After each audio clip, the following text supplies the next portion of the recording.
What's going on, y'all? Site Perspectives, GeoFucks here. So, the HVAC company just left. You know, we're 6 weeks going into 7 weeks without water and heat at the house. So the HVAC company just left. They did a walk around inside and outside to look at the damage. And if I was to replace the pipes, all the pipes, and the radiators in the bedroom, in which they would recommend that we replace the radiators that are around in the house in general, it would be around $10,000. Where if I was to do a conversion from the boiler to a regular furnace, it would be around $4,500 to $5,000. Not to mention, with that conversion, I could also add the air condition to it to have regular central air as well, which would boost it to about $7,000 to $8,000 if we were to do both. So either way it goes, it's going to be cheaper to do the conversion than it is to replace the pipes hooked up to the same boiler and do all the radiators. Not to mention, having a boiler is a very outdated, it's an outdated heating system, which is why my utility bills are, in the wintertime, are high, you know? And not to mention, this has happened before. This happened before 4 years ago in this house. So this is something that's always an issue. And then, like I said, last year the boiler went out because the thermocouple had to be replaced. And then right after that happened, like a week later, the water heater went out and I had to buy a whole new water heater. And that was like almost $600 out of pocket right then and there. So yeah, it does get to a point where you're nickeling and diming. You know, I was working with family and family friends to get things going at the house. And, you know, here it is. Tomorrow is going to be March 1st. This happened January 15th. And it's just ridiculous. So I got to the point where I'm like, okay, I'm being nickeled and dimed by you. I'm giving you money to buy materials that you claim that you need to make the repairs. 6 weeks in, going on 7 weeks, nothing has actually been repaired or fixed. We still don't have heat and running water. And it's about to be March. It'll be spring essentially in 3 weeks. And we still sitting up talking about we don't have heat and water. So, though I don't want to be sitting up financing things, obviously I don't want to just, you know, continue doing what I'm doing. And the amount of money that I've wasted and the time that I have wasted, I could have just already had put down this deposit originally and just had everything fixed already and just be paying a monthly finance fee until it's paid off.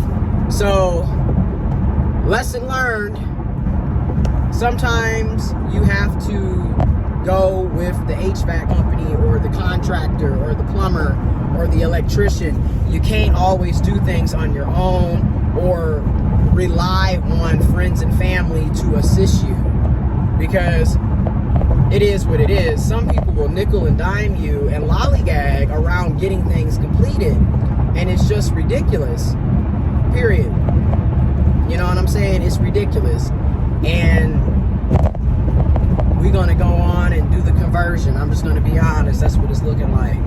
Yes, it's going to be an arm and a leg and a torso, but it is what it is. And this is why I be saying home ownership, it sounds nice in theory, but the reality of the matter is there's so many variables to home ownership. And there is no one-size-fits-all approach. In my firm opinion, if you're single and you have no children, you have no dependents, it's not really necessary to be a homeowner. You know what I'm saying? And not to mention, And the reason why I say that is because when you have issues like your boiler, your furnace, your air condition, your water heater, plumbing, etc., anytime something breaks and needs to be repaired, that's on you. Anytime something needs to be renovated or you want to do a home improvement, that's on you. You're not going to be able to call the landlord or the property management company. That's on you. And again, for a lot of us that are single, especially in this economy,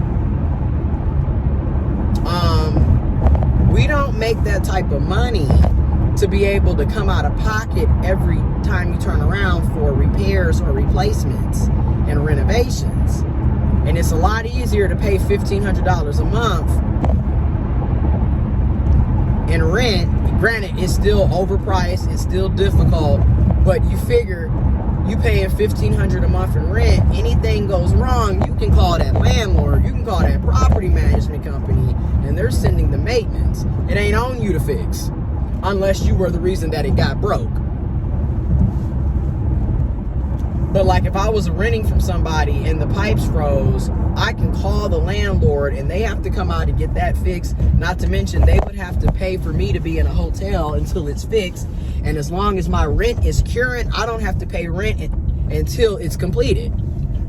Meanwhile, when you're a homeowner, you still have to pay that mortgage if it hasn't been paid off. You still have to pay property taxes and homeowner insurance, regardless of the fact.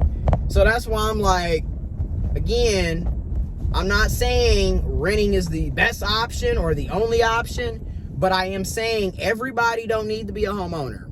And everybody has different circumstances where home ownership may not make much sense, especially when, and I'm going to say it again, especially when you are single, you are by yourself, you have no children, no dependents, you're not married, etc. You're by yourself. That's a lot of upkeep for one person. That's a lot of overhead for one person. That's my whole point. Yeah, you can be building equity, you know, and home ownership, but arguably in the USA, you don't never really own anything, because the minute you stop paying your property taxes, they can foreclose and take your house, despite the fact that you paid it off. So again, you don't really own anything. That's the illusion of it all. Like, we literally be sitting up here telling people, oh, home ownership, yay, yay, yay. Yes, if you're making a living wage, a decent wage, yes, home ownership. But if you're sitting up making $50,000 or less, and arguably today $100,000 or less, you don't really have the money set aside for these repairs. You don't make enough money to even save for that type. So that's where it's just like, these are the conversations that we need to be having, instead of sitting up telling everybody to just blanketly go out and become homeowners without there being a significant thought process behind becoming a homeowner. That's my 2 cents on that. I'll have another update tomorrow when they come to give me the official bid. I'm also going to look around at other HVAC companies to try to get at least 2 to 3 additional bids so I can compare and contrast, so I can make the best decision for me, my home, and my bank account. Either way it goes, I'm pretty much, you know what I'm saying? Because it's like, I still have to pay my car. I still have to pay student loans. I still have other utilities and other bills and responsibilities. And this is how it is as an adult. This is how it is in late stage capitalism. And I'm gonna keep making these videos, giving y'all updates so y'all can see the real world impacts, because people get on social media to paint this very rosy, you know, everything's going great, it's a bunch of rainbows and rays of sunshine, and that's just not the case for the vast majority of us, okay? So I'm here to give you the real deal.